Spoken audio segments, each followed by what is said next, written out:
Do do do do do do do do do do do do do. Extras.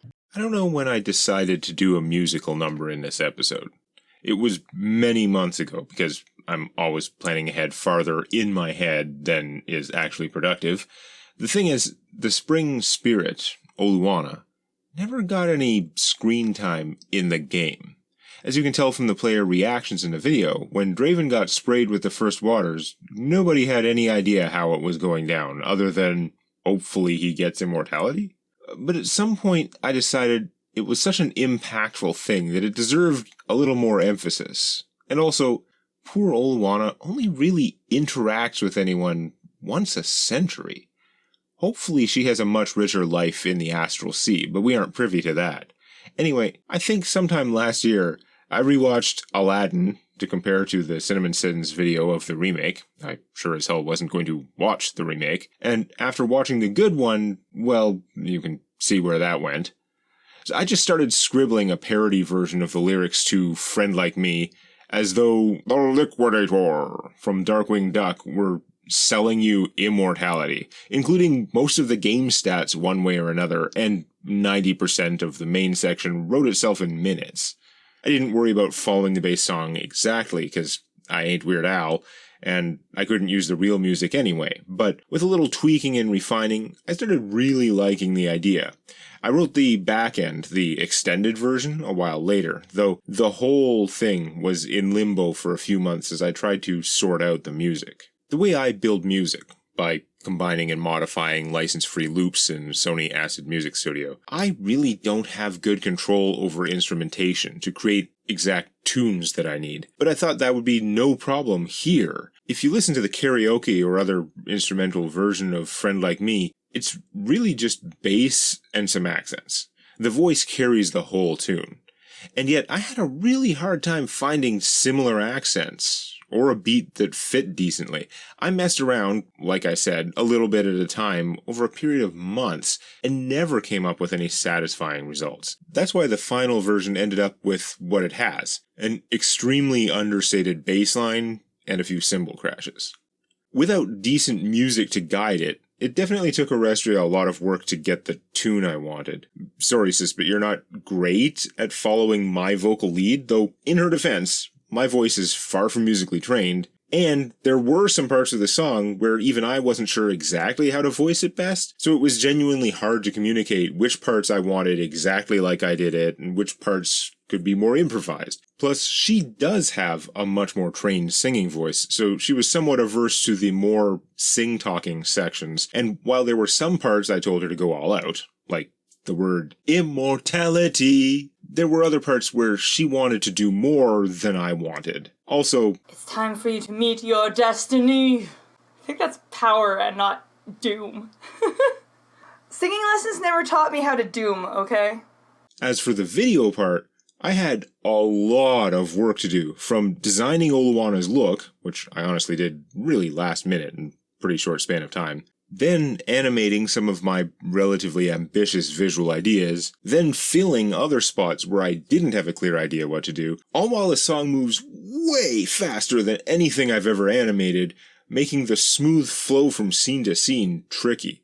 Plus, as much as I could cheat and position her mouth out of frame a third of the time, there was still no way to properly animate a musical number like this without doing a bunch of lip sync, which is not my forte. Animate actually has a feature to automate lip flaps, but I didn't have time to learn how to use it, and I really doubt it works well for singing, though I could be wrong. Just as an example, I knew for the disease verse, I wanted to show magical disease as a cartoony, mummy-wrapped Oluwana plodding toward Draven, but then transition to looking through his multi-lensed goggles, which become the camera as we zoom way into a bare patch of Draven's hand or arm, where various microscopic viruses zoom into view, only for a microscopic Oluwana to hurricane kick the viruses out of frame as she sings, "Normal cold and flu don't have a prayer," then put the goggles back on his face for, "And you'll see." The mummy was pretty easy, but even then, it's on screen for almost the whole voice line, +4 against magical disease. That's still less than 3 seconds, which is not a lot of time to have the mummy move slowly or ploddingly. Then we need to zoom way in on Draven's arm in a smooth movement that is slow enough for the audience's brains to get the hint that it's a zoom, but still get there in time to show several rotations of the kick and have a little bit of springiness to the viruses being struck and sent flying. Fun fact, when I originally wrote this, I envisioned a common cold virus getting kicked, because that was enough months ago that COVID-19 wasn't even named yet, let alone a big deal. I ended up using every other virus type I could find, including the D20 looking ones and a pile of bacteria, in order to avoid using the cold virus, which is a coronavirus, and I neither wanted to date the video that way, nor to rub the pandemic in anyone's face any more than I had to. Instead, she hurricane kicked Ebola. Anyway, the musical number definitely added at least a week to my animation time, not counting the hours I spent sporadically on the song part over the course of half a year. And yes, way back when I wrote, "Just Not Your Cup of Tea," I knew I wanted her to draw a skull in a cup like cream and coffee, then throw away the teacup, only to have it land on Deathmoor's head later when we panned over to him during her aside to deny that monster. The finger was more of a last-minute addition. By contrast, you can tell that the magic wand toss transition before that was not planned, because it resulted in her throwing something upwards twice in a row. That's clumsy storyboarding, but that was the best transition to the cup that I could come up with on the fly, and flipping one of those scenes horizontally and animate would have been a pain the way I had set it up. Although the song covered about 90% of the details, even breaking the fourth wall once or twice, here's the full rundown, which I won't spend much time on because it'll probably be in episode 57 too. Immunity to normal and magical aging. Bonuses from advanced age continue to accrue, but the penalties do not. The subject age appears frozen, though I was toying with the idea of slowly graying hair. It doesn't make much sense. Immunity to non-magical disease. +4 to saves against magical disease. Immunity to death spells and effects. Negative energy resist 10. Fast healing 2. Note, unlike regeneration, fast healing does not work while unconscious, and cannot reattach lost limbs. It's still awesome. And no, he didn't get any younger. The new Draven art just looks different. The main purpose of it was to fix his body proportions, because the old version had a gigantic head, and no matter how I sized him relative to the rest of the party, he always looked wrong if everyone was shown full body. The ancient collection of spirit shackles, which comprise the lieutenant known as Baron Deathmoor, provide a variety of abilities. The ability to project an imposing image and voice to their subordinates, even in other planes. Whatever twisted power allowed the current Deathmoor to transform the Good Place Necromancer into some kind of undead amalgam. Those don't cost aging, though, although there must be some cost to that transformation one. Unfortunately, I couldn't find my proper notes on Deathmoor, so I can't tell you exactly how many years each of the following age him, but there are really 3 signature powers.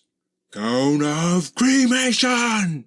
At will supernatural ability, equivalent to a 9th level CL20 spell, dealing 10d6 fire, 10d6 negative energy damage in a 500-foot cone. When it's a 9th level spell, why not just fix the size at 500 feet instead of doing some stupid math based on levels when the caster is going to be level 17, 18, 19, or 20 anyway? Like, why fudge with it if it's level 9? Anyway, reflex 26 for half, and on a failed save, targets are blasted back to the far edge of the cone, the edge opposite the point of origin, suffering 5d6 impact damage. Ages caster by X years. I toned down the impact damage from being knocked back, since if it was full falling damage, the spell would be even more overpowered and punishing than intended. At the actual table, I was better about remembering to blow away the zombies than the battle maps in the episode would indicate, but still forgot half the time, since honestly the army was mostly just a sideshow. Though those imbued zombie units were definitely a real threat to be avoided. Death Beam, at will supernatural ability, it's just destruction as the spell, caster level 17, except with a range of 500 feet. Just a regular level 7 spell, but pretty nasty at Fort 24 or die, and 10d6 untyped damage on a successful save. Ages the caster by Y years? Having the beam continue, especially passing through a hill and ahead of one zombie, is 100% just rule of cool, though I did indeed describe it that way at the table. If it hit a target or a hill, it should actually just stop, but whatever, I was having fun. Endless Barrier. Supernatural ability? As a free action, which can be used out of turn, gain 100 temp HP, ages caster by Z years. Obviously, this can be used more than once per turn, making Deathmoor absurdly tanky, easily tougher than 98% of the creatures in any 3.5 monster manual. So, the obvious question is, what happens with these powers if Deathmoor is immortal? Or really just a shield? Is he suddenly invincible to hit point damage? Well, as you can imagine, unlimited free action shields would be poor game balance. Though enemies can get in chip damage whenever they overkill a shield. Deathmoor did end the fight having taken at least 87 damage. Had Krill and Angel chewed through a couple more shields, they might have killed him outright without the aging. However, that's difficult and incredibly metagamey to try to do intentionally. Instead, as hinted by the fast healing, which is awesome, but still limited to 2 per round, Oluwana's Blessing doesn't provide unlimited life force. It's more like a constantly recharging life force, meaning the fully realized Baron can use the powers countless times, but there are limits to their consecutive usage. Essentially, he can use the cone, beam, and shield each once per hour, but he can also store excess life force. And Immortal Deathmoor can store 2 points per hour to a maximum of 1 point per 2 hit dice, and can expend them to use those abilities additional times. 1 point for a shield, 2 points for each attack. Which means, counting the hourly free ones, our Baron used right about as much power as could be mustered by a rested level 20 Deathmoor, which he was definitely not. The Immortal Lieutenant may be able to exceed these limits at the cost of permanently aging their otherwise immortal body, but not only would they be able to feel it beforehand, but I'd probably force them to make a will save, because once you get used to the power, you become sensitive to your limitations, and presumably to the implications of needlessly aging yourself forever. Oh, and there was one other twist I had planned for the Deathmoor battle, but didn't end up using. I was going to have him collapse from a heart attack earlier, but then have him electrically stimulated back to life by a symbiotic creature wrapped around him under his coat. Like the cheesy Bison life support system from the terrible live-action Street Fighter movie. Go down, give them a false sense of triumph, then get back up and cone them again! But it was a little messy. I can't even remember if I decided against it or just didn't remember in the heat of battle. Now, I've mentioned in places, probably on the Discord, that it is rare for the Eldar peoples to be lured into service as a lieutenant to a vampire king. They are already clinically immortal, which removes one of the greatest temptations of the spirit shackles. Eternal life, usually unlife, is the main thing that persuades humans and other mortal races to bind themselves in a king's service, even though, in most cases, it leaves them wholly dependent on their new lord. Also, the Drow, who are both most available in the Shadowfell and are the most likely of all their kin to take great risks for power, they have other reasons not to trust the Vampire Kings. But people have asked the obvious question, what if an elf is given the powers of Baron Deathmoor? We all know by now that in a big, crazy, complicated world, exceptions happen all the time, especially over like 1,000 years or however, whatever. Could an elf, Eladrin, or drow start spamming Cone of Creation without all this once every 110 years song and dance? Basically, an elf would burn out. They might be able to get away with as much as 1 point, 1 shield a day without hurting themselves. And if they ignored the consequences and went all out, their body could withstand more Cones of Cremation than an ordinary human, like the former Baron Woodbridge, but it would still drain their life, shriveling them up with symptoms resembling human aging with every cone, beam, or shield, beyond, as I said, maybe 1 shield a day. And in answer to your next question, the Baron Dragonmoor hypothesis, no, this combination of shackles can't be used to turbocharge the growth of dragons, which traditionally get larger and much stronger as they age. The aging is a result of draining the life force of the user, so a dragon spamming Cone of Cremation would still weaken itself. Now, dragons are still very powerful. If a healthy elf could manage 1 point per day without harming themselves, I'd say a dragon's life force, swelling with the divine legacy of Tiamat, could handle 1 point per age category, starting at young, which would mean a great worm dragon's massive power could sustain 10 points a day worth of cones and death beams and shields, but without the free uses per hour that Oluwana's Blessing could endure. Forget the offense. A great worm dragon with an extra 1,000 temp HP per day is nobody's friend. And yes, although even the most apparently monstrous lieutenants like Todd and Wendigo are former humanoids transformed by various spirit shackles, non-humanoid creatures can definitely become imbued servants of the Vampire Kings. Hastings has a lieutenant called Bocca, who is a troll, which if you think about TDDC trolls for a second, you realize is ridiculous, and that Bocca is probably a huge part of what has prevented Alyssa for centuries from seizing the powerful shackles of the Cauldron Mountains from Hastings. Now, just as not all powers from spirit shackles are useful to or can be used at all by the Vampire Kings themselves, so do many individual shackles have other limitations which may prevent their powers from being granted to certain types of creature. Certainly not all shackles could be used on dragons, and even more than the Eldar, it would be very difficult to incentivize a dragon to bind itself to the service of another. Plus, again, dependent on the particular shackles involved, a dragon lieutenant might be a lot less dependent on their lord.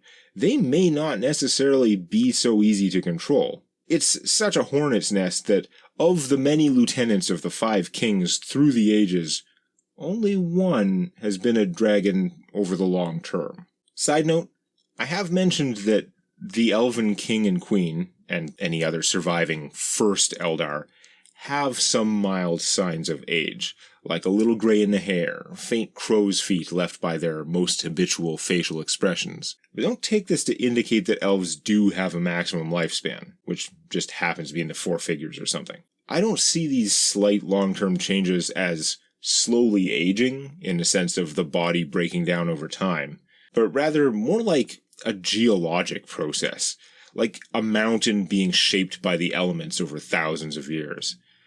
I suppose it's arguable, but to me, it's a subtle hint that their agelessness is not magical preservation, like Draven's brand new immortality, but that immortal elves are in fact still a part of nature. Although that view of nature as not being magical is itself kind of a weird perspective in such a magical world.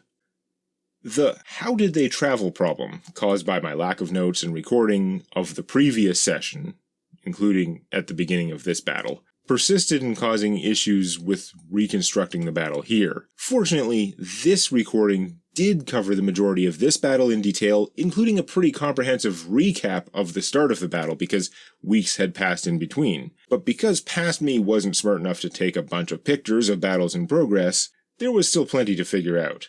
Not helped by the fact that in the battle, they were using Mass Fly. Now, Mass Fly wouldn't solve the how did they travel so far so fast issue that caused me to introduce Windwalk in the previous episode. It isn't that much faster than marching, since heavy armor reduces it to speed 40, and more importantly, it only lasts in minutes.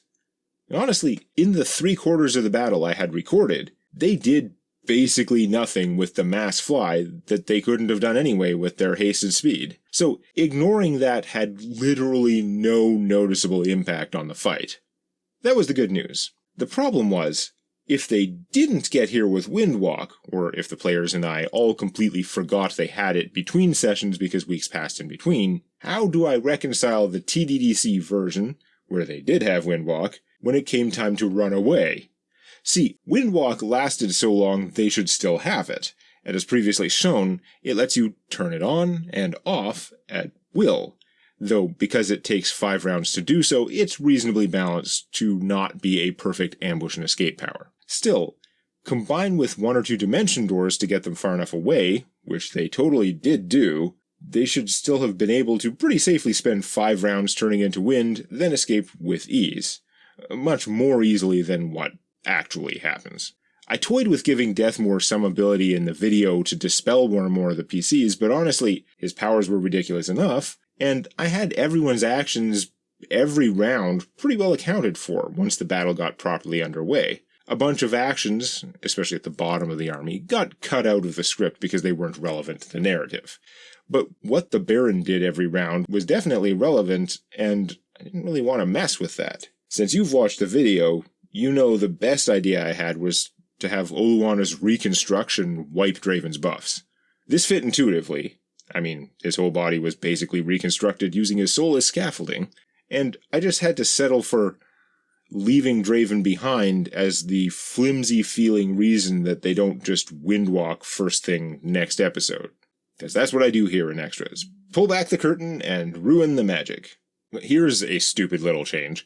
At the table, it was the east wind, because that sounds extra cool for no good reason. But when I went to make the videos, I was like, why does Cornello, and before him Vlad, have the east wind? He's the North King. It should really be the North Wind. If anybody has the east wind, it'd be Lockhart, the East King. But anyway, I had listened to a good chunk of this recording, like 2/3 of it, before finalizing the script for number 55.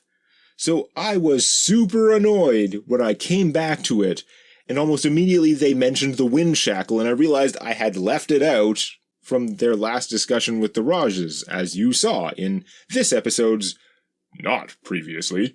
You would think that making videos years later, I should be able to organize and tie together all the events and lore nicely, but no.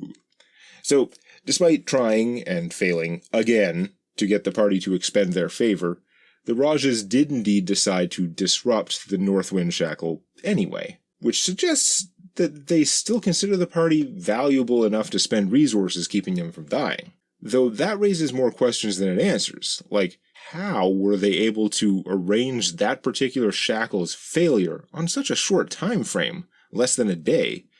Do they have that much power, which they are willing to expend like this? Or did they have prior preparations for this specific thing? And why? Why? As for the shackle itself, the spirit known in the Shadowfell as the North Wind is an entity that screams across the vast polar area known as the White, metaphorically. Or it did, until Vladimir trapped it in a mountain cave and battered it until it was weak enough for him to shackle. Whatever that spirit actually looks like when free, the power granted by its shackle manifests as a mount made of mist. It can adopt the form the king desires, though Cornello prefers a simple steed, can be used to deliver or retrieve items at incredible overland speeds, or can carry the vampire himself at great speed, and allowing him to pass moving water, or even the northern sea without the usual difficulties. Though it's difficult to say what would result if something were to happen to dismount Cornello while traversing the sea, doubtless it would be rough on the vampire. Most episodes have a few achievements that don't make the cut into the video. Usually for being inappropriate, not good enough, or too close together. Like, I want them to spice up the video, but not to distract from it. I don't want, like, one every minute, like a Chiron, the word banner at the bottom of the screen on news shows. But I felt like I was cutting more this episode. There was fake Namek, when Draven speculated that it wasn't the real spring, just a fake filled with acid. It reminded me of that stupid time-wasting arc in the DBZ anime. Grinder, when Little One called Rygax's projected wall of blades like a meat grinder. 3rd edition bonus hunt. I really wanted to cram this in when Angel was saved by the +1 AC from haste, because failing a roll, or getting hit, then double-checking all your math in case you can scrounge up a bonus to succeed, is such a 3rd edition trope. I found it just didn't fit well, though. I'm melting! Another classic. there can only be one. When the players declare victory because the Baron didn't get the first waters, you have chosen poorly. When Deathmoor became Deadmoor, or more likely later when showing how far he had aged.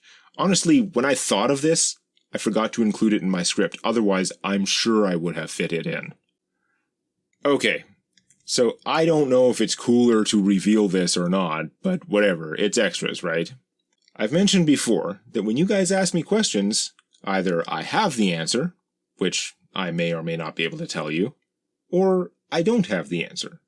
In the latter case, whether or not I'm able to tell you, it's something else I will probably end up thinking about, which eventually expands the world of TDDC. So at the risk of ruining the magic and mystery, when this character was first introduced, I basically made him up and drew him just to talk to Cornello, delivering exposition in the post-credits scene of episode 54.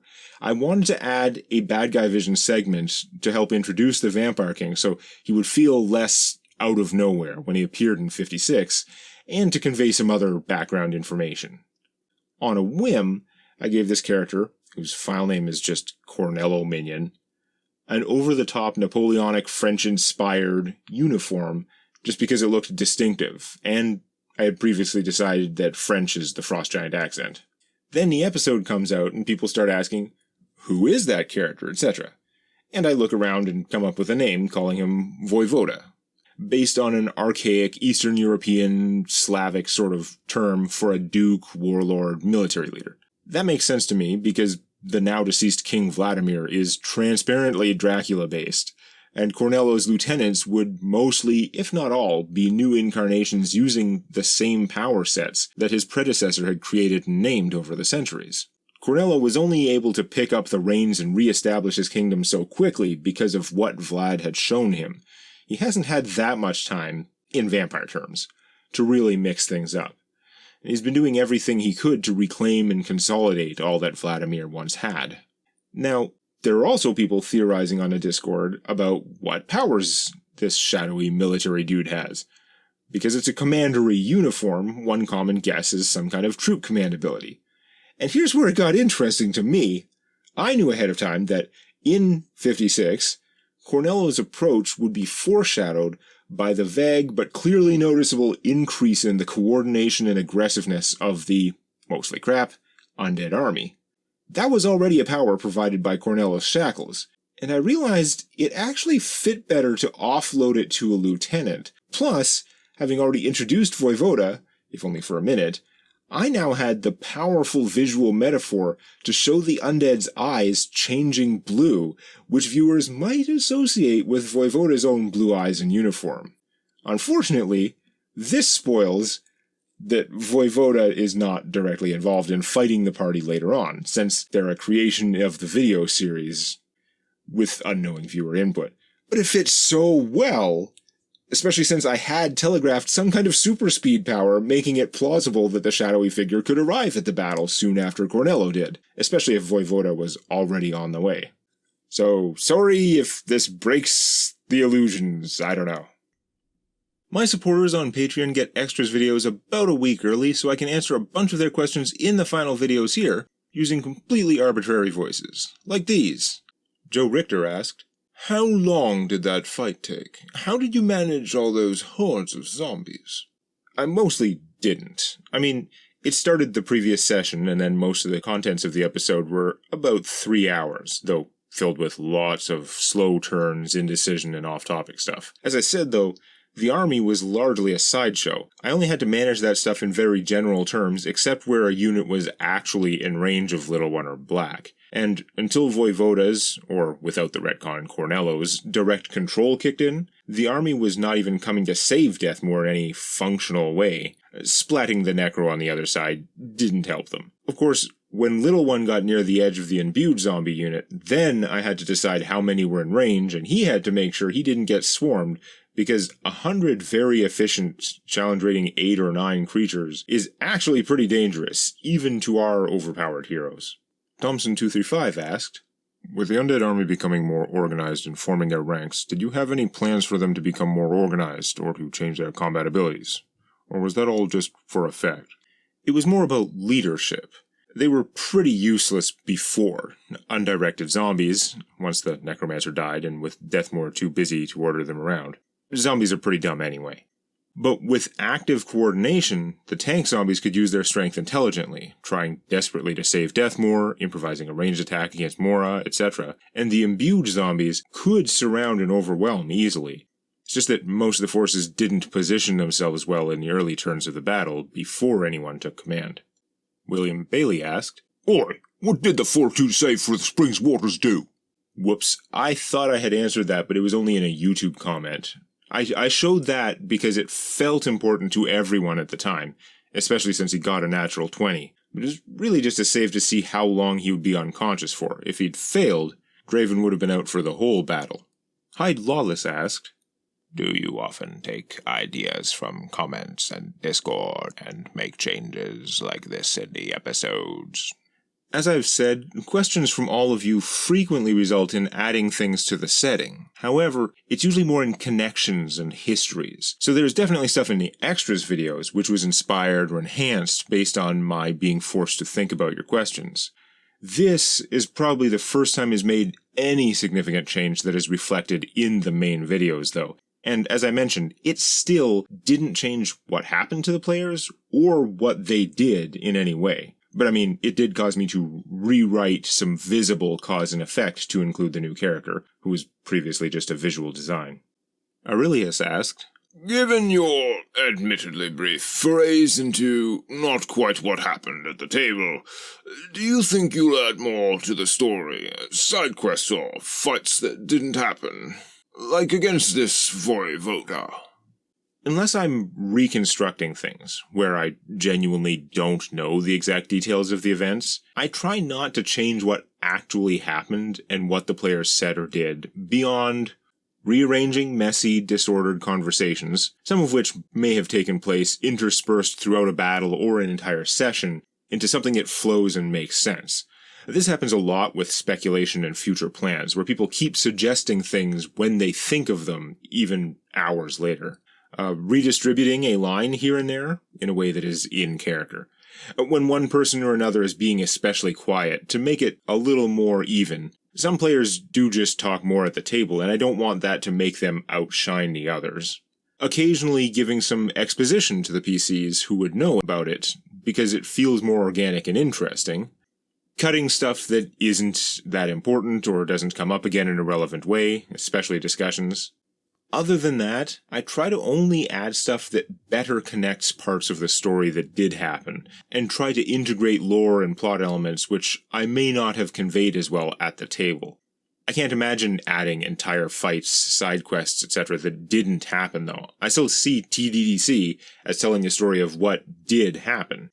If I show something else, like a bad guy vision scene, it's giving a window into the hidden actions or motivations of the NPCs as I did intend at the time, whether or not I explicitly played out those scenes in my mind back then. As I said, Vojvoda was originally added just to help exposit Cornello's position before they attacked Deathmoor. Xylem asked, "Could Cornello use a disposable Deathmoor strategy? Grant the powers to a mortal, either rewarding them materially for spending part of their lifespan, or promising them an afterlife as an intelligent undead after they expend all their life force in his service?" Disposable Deathmoor is technically possible, but not very efficient. It takes time and resources to rebind some of those shackles. The shield in particular takes a bunch of sacrifices. Not the whole 10,000, but a bunch. If you wanted that strategy, you would probably spread out the life-draining powers rather than concentrating them all on a single person. Make one tank extra tanky, and make 2 glass cannons, and protect them carefully until they're used up. It also takes a lot more faith for someone to burn themselves out on the promise of, "I'll bring you back," than to become immortal the good way first, and then go into battle with crazy powers. Wyatt E. Bliss asked, "Where did Regex get the caster level 18, presumably, Scroll of Dimension Door? Was that crafted using the substitute time for skill rule that you made that lets non-casters make a Ring of Featherfall or a +1 sword? Basically, yeah. Crafters, generally NPCs, can substitute years of time and effort for the DMG costs to produce magic items, and can meet spell requirements in other ways. Even a mediocre craftsperson could make a +1 sword, or maybe better, if they spent 20 years making it their life's work. Experts, wizards, and especially artificers can similarly spend years on a project to craft way above their pay grade. Rygax collects scrolls wherever he can find them. May even still have some looted from Vladimir's castle. But he also knew some nice elves who used to craft him stuff. They lived in this little cave complex under a hill near the, border. Dimon asked, Do the lieutenants have to be intelligent creatures? I mean, the kings have many weird and monstrous creatures under their control. There may be one or two of them out there to which they have granted some power from a spirit shackle, but I wouldn't really call it a lieutenant unless they are sentient, and if they aren't, you certainly wouldn't pile on multiple shackle abilities. 3C273 asked, Deathmoor appeared to be trying to negotiate early in the fight. What would he have said if they'd given him a chance? Honestly, Deathmoor didn't have a very coherent plan. Here he was, bored to death in this stupid cold shack for many months, huddled in his big fuzzy coat, telling himself it would be worth it. What's a few months or years compared to eternal life and youth? Then suddenly everything goes crazy and he's being assaulted. I'm sure if they had started to parley, he'd have promised them all kinds of stuff to change sides. But I don't plan much for things I really don't expect to have happen. Sam Mitrani asked, Are there any examples of important historical or legendary figures in the world of TDDC that have sought or found the Olawana Spring? Are any still alive and active? Oluwana's power has usually been monopolized by Vladimir to create new Barons Deathmoor, or to entice or reward other servants. If there were any other immortals, though, whether or not they are still active, they don't appear to have advertised. I don't think it's that well known, especially outside the Shadowfell, beyond vague legends of a Fountain of Youth. Vague legends of a Fountain of Youth were, of course, a major inspiration for the spring. Timofey Prezolov asked, You have previously stated the Rajas are demonic, not fey. What is the difference between a demon and a fey creature? The easiest way to think of true fey creatures, as opposed to just anything that lives in the Feywild, though many people in the Fadelands would use that inaccurate definition of fey, is that they are mortals, or sometimes clinically immortal like the Eldar, who are more connected to spirits and or the astral sea, and because of that connection, they are bound by some of the same rules, and often a web of their own strange and complex rules. As such, they often have more alien morality that is hard for us to understand. Demons and devils may feel similar to Fae, or at least to evil Fae, due to their tendency to make mystical bargains or pacts, and to obey strange hidden laws. But for them, it is because of their connection to the Hells and to Asmodeus. The structure of the universe seems averse to anything leaving the heavens and the Hells. They exist deep within the astral sea, and their borders are one way, in theory. But while the gods themselves have certain rules, I keep using that word because mortals don't have a better way to describe them, Asmodeus is not satisfied with that one. And so the rules by which demons and devils are bound arise from long centuries of experimentation, from struggle against the bounds of their master's realm, seeking exceptions, flaws in the arcane complexity, knowing they will be rewarded if they can escape, cause trouble in the physical world, and send souls back to Asmodeus, especially ones that ought to belong to Amara. The fact is, though, they can rarely cross over unless mortals outside help them to do so, which is the only thing that may dissuade them from taking crazy risks. If they die outside the Helms, they just reform back where they belong, but it's so hard to get back out again that they may never get another chance to wreak havoc among the mortals. But this all makes the Rajas a bizarre contradiction. Rakshasas love to manipulate and trick mortals for pleasure, and ultimately murder them, because when a demon slays a mortal, their soul is sent directly to the Hells, regardless of whatever would normally happen. Rakshasas are like an incarnation of lies and murder. The Rajas, having given all that up, would probably not be welcome if they were to be dispatched back from whence they came. Well, nobody complained about the long turnaround on episode 56, so my guilt on that is mostly internal. I think when you saw it, everyone understood that, holy shit, he's aging that dude, and the cone goes, blah, and there's a knockoff Disney musical, etc. Still, 57 probably won't be as fast as I want, but I guarantee it will be faster than 56 was, give or take the standard, it's 2020 Darkest Timeline disclaimer. I hope you are all staying safe, following your local physical distancing rules, and if you lose income, please take care of your family first before giving to people on Patreon. That said, I should be putting up the Oluwana song as a music video in about a week. That should be lots of time for people to have seen the episode first. And at that time, I'll put a copy on patreon.com/Demonac of the same video, but with me singing it, in case anybody would want that. Hopefully I'll remember to put a copy in the Patreon MP3 package too. I'm also trying to improve the latest and upcoming video thingy on demonac.com/latest. I put a copy of it on the homepage too, so everyone can get an idea of what I'm working on and an estimate of when things are coming, though the dates, especially on TDDC episodes, often get pushed back. It's at least half there to kick my own ass into working faster. Episode dates are not really certain until I announce them with a time, so make sure to check the TDDC Discord or follow me on Twitter, Tumblr, etc. Or click the notification bell under one of my YouTube videos, something. But for all your support through good times and bad, I can't thank all of my Patreon patrons enough, with a special shout out to Aether Mordu, Aurelius, Bedimir, Bigrin, Critical Hit 20, Carnlin, Dimon, Duskmar, Earl of Sanguine, Fright Knight, Fireborn, Githype, Gorefiend, Hakoon, Havoc, Nine, John, Lonito, Lord Aben, Malicendesh, Mad Brewer Zach, MG3D, Norgrin, OI1, Olden Man, Pedrig of Rooney, Pontus, Ramor Ulfist, Repmock, Skyter97, Stan the Man, Starfall, Sildari, Cygax, Tambu and June, Surf USA, Toshiro7, Valis, Volkfang, Woodley, Warsaw, and Zombie, the members of the organization. Along with anyone who hasn't had their avatars yet, or the various people who want to remain anonymous, you guys are all awesome. Thank you.